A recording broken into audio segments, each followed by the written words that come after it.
Hello guys, this is our third video. Ang next topic natin is about security access control. Kung napapansin ninyo, pag mag-open ka ng Winbox, example, merong mga IT na talagang may know-how sa network, tapos pinapraktisan yung network ninyo. Pag open nila ng Winbox, nakikita itong neighbor na ganito, nakaset up tapos walang IP, walang password, makaka-login sila anytime. So, mako-configure nila dahil itong admin account natin is may privilege na full. Ibig sabihin, able to write and able to read. So, ang gagawin natin, lagyan natin siya ng password. So, ang gagawin natin, punta tayo sa system. Tapos, punta tayo sa password. So, ang old na password is wala. Lalagyan natin ng password ngayon. Okay, and then change. Exit natin tong Winbox, double click natin. Login tayo. Hindi yan makaka-login now because meron ng password. Okay, so ibibigay natin yung password. Connect. So makaka-login ka na. So ikaw yung network administrator pero meron kang mga technician, meron kang mga web developer na gustong malaman kung ano yung mga configuration inside of your network kasi meron silang ginagawa. So gagawa ka ngayon ng user na kung saan read only. So pwede silang maka-view pero hindi nila pwedeng i-touch inside the configuration. So paano yan gagawin? So punta tayo sa system. Tapos go to users. So napapansin niyo si users si admin may full na configuration. Okay? Okay, so gagawa tayo ng new user, click tong plus.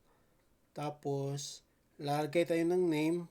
Kung napapansin niyo may nakalagay dito na group, full, read at saka write, no? Kung titingnan, i-cancel muna natin ito. Punta tayo sa group tab.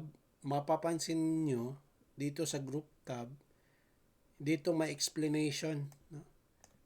Kung ano ang capability or policies inside of the privileges. So si full, ito yun, able to read and write policies using Winbox or even sa internet-based nga connection. Si read, able to read lang siya, at si write, able to write only. So gagawa tayo ngayon ng isang username na guest, example guest, na kung saan ang kanyang capability is to read, no? Lalagyan natin ng password. Okay. Dito gagawa tayo ng comment, read only accounts. So kapag meron tayong maraming accounts, dito under siya sa read only accounts. Apply, then okay. So nakalagay dito si guest may read under sa read only accounts natin na comment section. Now i-test natin, disconnect, then lagyan natin ng guest password niya, and then okay. So nakalagin ka using guest account. Kung mapapansin niyo wala ka talagang add, no? Balik tayo ha, doon tayo sa system, tapos user. See, wala kang add or delete because read only account lang. This is to make sure na hindi matatouch yung configuration mo. So kung meron kang mga programmer or technician gustong tingnan, like example dito sa interfaces, gustong tingnan kung ano yung mga computer na connected sa kanya. Tapos pero hindi sila pwedeng mag-add or mag-do anything, just to read, no? Tingnan lang nila. Okay?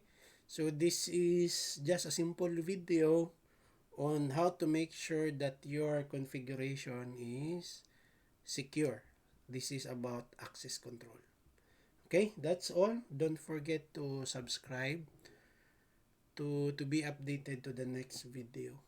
Okay.